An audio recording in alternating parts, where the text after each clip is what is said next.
भूतिया पति पत्नी। रवि और सुमन की शादी को अभी 3 महीने ही हुए थे।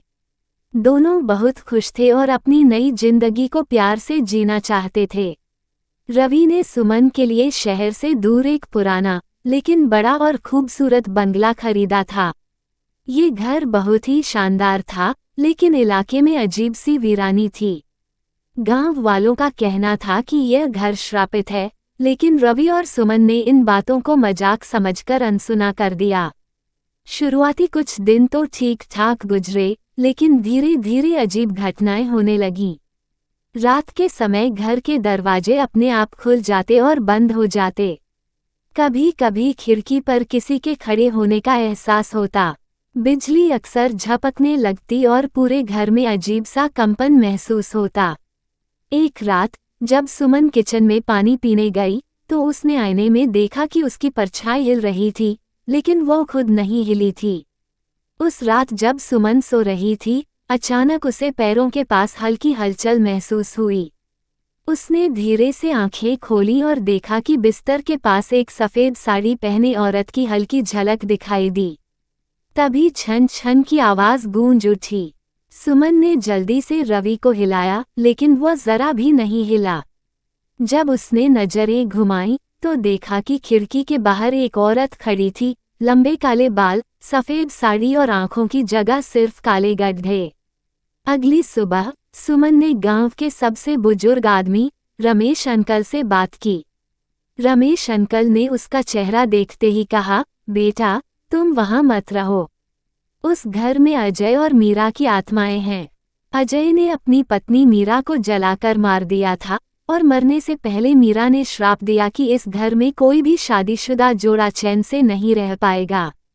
सुमन को अब डर सताने लगा था। उस रात जब सुमन सोने गई, तो उसे रवि अजीब तरीके से हंसता हुआ दिखा। तुम ठीक हो, रवि? सुमन ने डरते हुए पूछा। रवि ने उसकी तरफ देखा, उसकी आंखें सफ़ेद हो चुकी थीं। अचानक कमरे की खिड़कियां जोर जोर से हिलने लगीं, फर्श पर खून की बूंदें गिरने लगीं और दीवारों पर जलने के निशान बनने लगे। सुमन कमरे से भागने लगी, लेकिन दरवाजे के पास वही सफ़ेद साड़ी वाली औरत खड़ी थी। तू यहाँ नहीं रह सकती, उसकी गूंजती हुई आवाज़ ने पूरे घर को कंपा दिया। अचानक रवि का शरीर हवा में उठ गया और उसने डरावनी आवाज़ में कहा, अब तुम कहीं नहीं जा सकती, सुमन। सुमन किसी तरह गांव के मंदिर तक पहुंची। वहां के पुजारी जी ने बताया कि मीरा और अजय की आत्माओं को मुक्त करने के लिए एक विशेष अनुष्ठान करना होगा, लेकिन तुम्हें बहुत हिम्मत दिखानी होगी, क्योंकि अजय अब रवि के शरीर में आ चुका है। सुमन किसी भी हालत में रवि को बचाना चाहती थी। सुमन ने अनुष्ठान करने के लिए हवन शुरू किया। जैसे ही मंत्र पढ़े गए, पूरा घर हिलने लगा। दीवारों पर काले धब्बे उभरने लगे, खिड़कियां टूट गईं और अचानक कमरे में जली हुई लाशों की बदबू फैल गई। रवि का शरीर हवा में उठ गया और उसकी आंखों से खून टपकने लगा। मीरा की आत्मा अचानक प्रकट हुई और उसने रवि अजय की गर्दन पकड़ ली। तूने मुझे जलाया था ना अजय, अब तुझे भी जलना होगा। वह चीख रही थी। पूरे घर में आग लग गई और अजय की आत्मा जोर जोर से चिल्लाने लगी। सुमन किसी तरह बाहर निकल आई। जब गांव वाले पहुंचे, तो उन्होंने देखा कि पूरा बंगला जलकर राख हो चुका था, लेकिन वहां से रवि की कोई लाश नहीं मिली। सुमन को लगा कि अब वह सुरक्षित है, लेकिन उसकी शंका अभी खत्म नहीं हुई थी। कुछ हफ्तों बाद सुमन अपने मायके में थी। एक रात जब वह अपने कमरे में सो रही थी, तभी उसे दरवाजे पर धीरे धीरे खटखटाने की आवाज़ आई। उसने डरते हुए दरवाजा खोला, कोई नहीं था, पर जमीन पर किसी के जले हुए पैरों के निशान थे और दीवार पर खून से लिखा था, मैं वापस आऊंगा, सुमन। सुमन के रोंगटे खड़े हो गए। उसने जल्दी से दरवाजा बंद किया और मंदिर के पुजारी को फ़ोन किया, लेकिन जैसे ही उसने फ़ोन उठाया, दूसरी तरफ से एक डरावनी हंसी सुनाई दी, तू मुझे नहीं हरा सकती। सुमन ने दहशत में मोबाइल फेंक दिया। तभी खिड़की पर किसी ने जोर से दस्तक दी। उसने धीरे से पर्दा हटाया और देखा, रवि बाहर खड़ा था, लेकिन उसकी आंखें अब भी सफ़ेद थीं। रेडियो, मौत की आवाज़। शहर के एक कोने में एक पुरानी एंटीक शॉप थी, जहां अजीबो-गरीब चीज़ें बिकती थीं। एक दिन, अर्जुन नाम का युवक वहां एक पुराना रेडियो खरीदने पहुंचा। वह बचपन से ही रेडियो सुनने का शौकीन था और जब उसने देखा कि एक बेहद पुराना, लकड़ी का बना रेडियो बहुत कम कीमत में मिल रहा है, तो उसने झट से उसे खरीद लिया। दुकान के मालिक ने अर्जुन को अजीब निगाहों से देखा और धीमी आवाज में कहा, "ये रेडियो मत लो, इसमें कुछ ठीक नहीं है।" लेकिन अर्जुन ने उसकी बात को मजाक समझकर नज़रअंदाज कर दिया और रेडियो घर ले आया। अर्जुन अपने छोटे से फ्लैट में अकेला रहता था। उसने जैसे ही रेडियो चालू किया, उसमें से बहुत पुराना संगीत बजने लगा। वह बहुत खुश हुआ कि रेडियो अब भी काम करता है। लेकिन तभी स्टेशन बदलने के दौरान एक अजीब सी फुसफुसाहट सुनाई दी, "मुझे बचाओ।" अर्जुन को लगा कि यह कोई सिग्नल गड़बड़ी होगी, इसलिए उसने इसे नज़रअंदाज कर दिया। लेकिन जब भी वह रेडियो चालू करता, वही अजनबी आवाज़ सुनाई देती। अगली रात, जब अर्जुन अपने बिस्तर पर था, तभी अचानक फ़ोन बज उठा। उसने फ़ोन उठाया, लेकिन दूसरी तरफ कोई नहीं था, सिर्फ एक धीमी सांस लेने की आवाज़ आ रही थी। अर्जुन ने जैसे ही फ़ोन काटा, रेडियो अपने आप चालू हो गया और उसी आवाज़ में फुसफुसाहट गूंज उठी, "तुमने मुझे जगा दिया है।" अब अर्जुन को लगने लगा कि कुछ तो गड़बड़ है। अर्जुन ने इंटरनेट पर उस रेडियो के मॉडल के बारे में खोजबीन की। उसने पाया कि यह रेडियो 1975 के दौर का था और इससे जुड़ी एक खौफनाक घटना भी थी। एक रेडियो जॉकी, अमरनाथ, इसी रेडियो स्टेशन से रात में शो किया करता था। एक रात, लाइव शो के दौरान उसने एक महिला की मदद की गुहार सुनी, लेकिन जब उसने स्टेशन के स्टाफ से पूछा, तो सबने कहा कि वहां कोई नहीं था। अगले दिन अमरनाथ की जली हुई लाश स्टेशन के स्टूडियो में मिली और रेडियो अब भी चालू था। उस रात अर्जुन को बहुत डरावने सपने आए। उसने सपने में एक महिला को देखा, जिसके लंबे बाल चेहरे पर गिरे हुए थे और आंखें सफ़ेद थीं। वो अर्जुन के बिस्तर के पास खड़ी थी और फुसफुसा रही थी, "रेडियो मत सुनो, नहीं तो मारे जाओगे।" अर्जुन नींद से हड़बड़ा कर उठा और देखा कि रेडियो फिर से अपने आप बजने लगा था। उसमें से वही महिला की आवाज़ आ रही थी। अर्जुन अब इस रहस्य से बाहर निकलना चाहता था। अगले दिन वो उसी एंटीक शॉप पर गया और दुकान के मालिक से सच्चाई पूछी।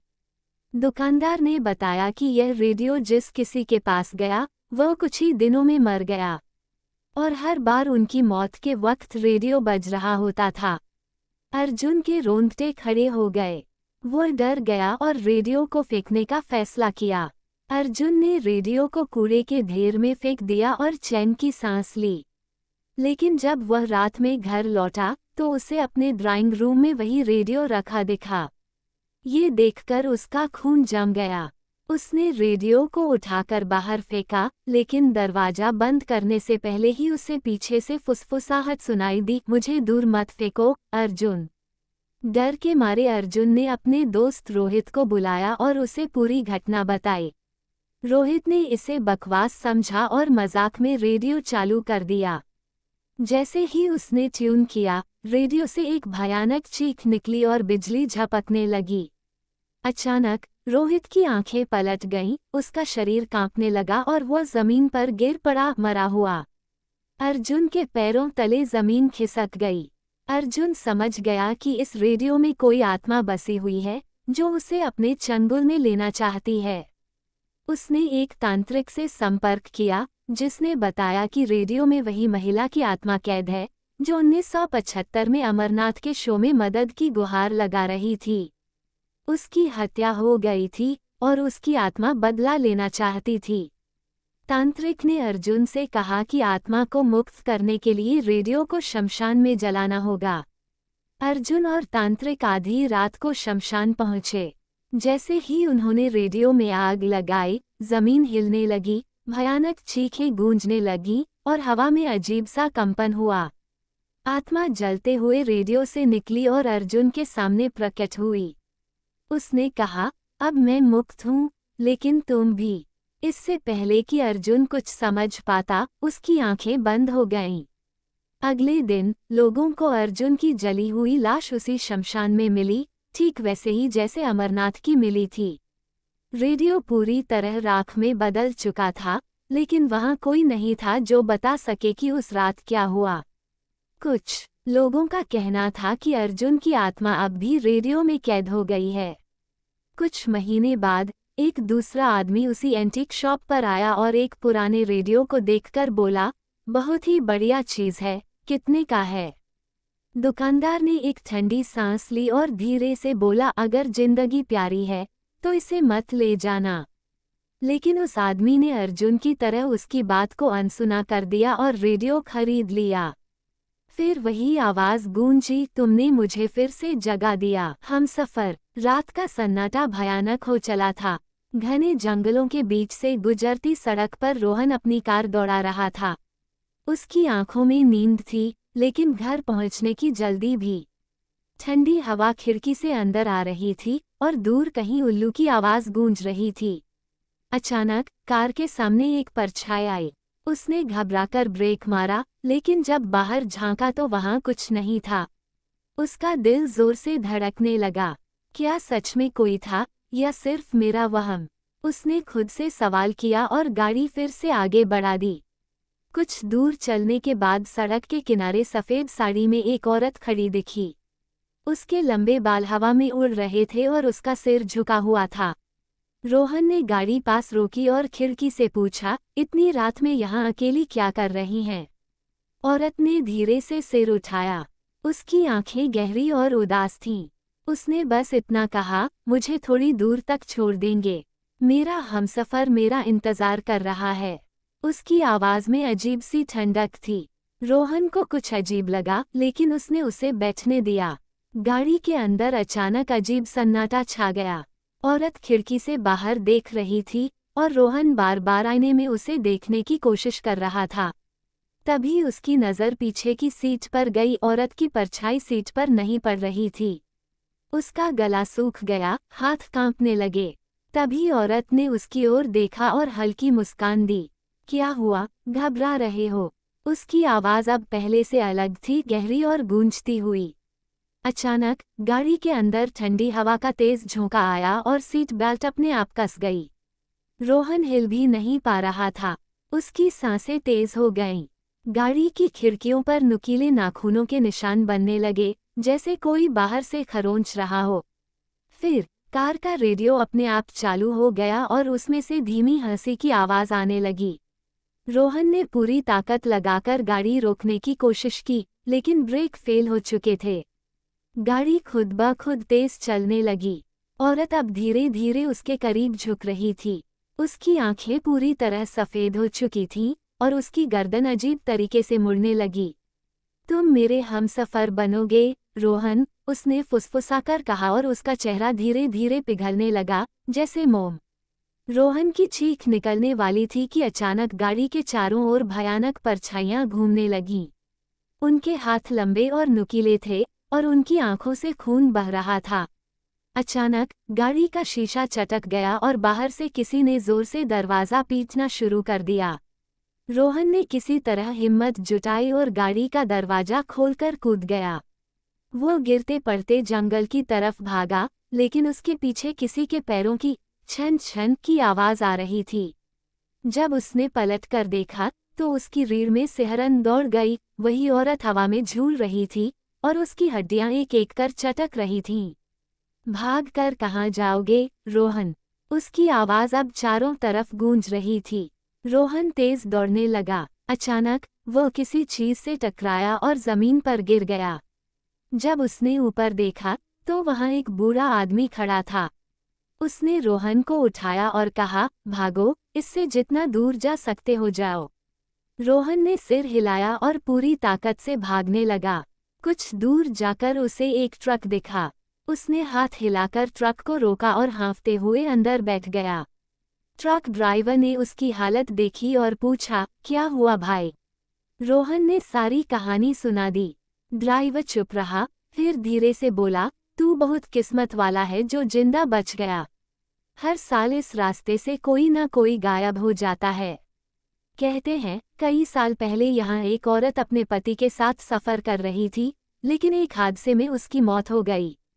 तब से वह किसी को अपना हमसफ़र बनाने के लिए हर रात यहाँ खड़ी रहती है। रोहन के शरीर में एक ठंडी लहर दौड़ गई। उसने धीरे से पीछे मुड़कर देखा, सड़क पर वही औरत खड़ी थी। उसकी सफ़ेद साड़ी उड़ रही थी, उसकी आंखें जल रही थीं और उसकी मुस्कान धीरे धीरे फैल रही थी। रोहन के शरीर में ठंडक दौड़ गई। उसने जल्दी से अपना सिर घुमाया और ड्राइवर से कहा, प्लीज़ यहाँ से गाड़ी तेज चलाइए। ड्राइवर ने सिर हिलाया और ट्रक की स्पीड बढ़ा दी, लेकिन तभी अचानक ट्रक के चारों ओर घना कोहरा छाने लगा। सड़क धुंधली पड़ गई और इंजन से अजीब सी आवाज़ें आने लगीं, जैसे कोई उसे अंदर से खरोंच रहा हो। रोहन का दिल जोर जोर से धड़क रहा था। वो खिड़की से बाहर झांकने लगा, लेकिन अब रास्ता भी धुंध में खोता जा रहा था। अचानक ट्रक की हेडलाइट्स धीमी पड़ने लगी और बीच सड़क पर वही सफ़ेद साड़ी वाली औरत खड़ी दिखाई दी। उसके बाल हवा में लहरा रहे थे और उसके होंठ हिल रहे थे, मानो कुछ बुदबुदा रही हो। ड्राइवर ने गाड़ी रोकने की कोशिश की, लेकिन ब्रेक काम नहीं कर रहे थे। ट्रक हवा में उठने लगा, जैसे किसी अदृश्य ताकत ने उसे पकड़ लिया हो। अंदर का तापमान अचानक गिर गया और रोहन ने महसूस किया कि उसकी सांसें जमने लगी हैं। औरत अब हवा में तैरती हुई ट्रक की ओर बढ़ रही थी। उसकी आंखों में जलती हुई आग थी और उसके होंठों से काला धुआं निकल रहा था। तुम भाग नहीं सकते, रोहन, तुम ही तो मेरे हमसफ़र हो। उसकी आवाज़ अब कई आवाज़ों में बदल चुकी थी, जैसे कई आत्माएं एक साथ बोल रही हों। रोहन ने कांपते हुए जेब में रखा अपना भगवान का लॉकेट निकाला और जोर से मंत्र बुदबुदाने लगा। अचानक औरत चीखने लगी। उसकी चमड़ी जलने लगी और उसकी आंखों से खून की बूंदें टपकने लगीं। ट्रक जोर से झटका खाकर जमीन पर आ गिरा और सब कुछ शांत हो गया। रोहन और ड्राइवर हाँफते हुए बाहर निकले। बाहर अब न कोई धुंध थी, न कोई परछाई। सड़क सुनसान थी, जैसे कुछ हुआ ही न हो। ड्राइवर ने रोहन की ओर देखा और कहा, शायद आज किसी ने तुम्हें बचा लिया, लेकिन अगली बार कोई इतनी किस्मत वाला नहीं होगा। रोहन ने कांपते हुए चारों ओर देखा और धीरे से बुदबुदाया, अब मैं कभी इस रास्ते से नहीं जाऊंगा। और फिर दूर कहीं जंगल के अंधेरे में छन छन की धीमी आवाज़ फिर से गूंज उठी।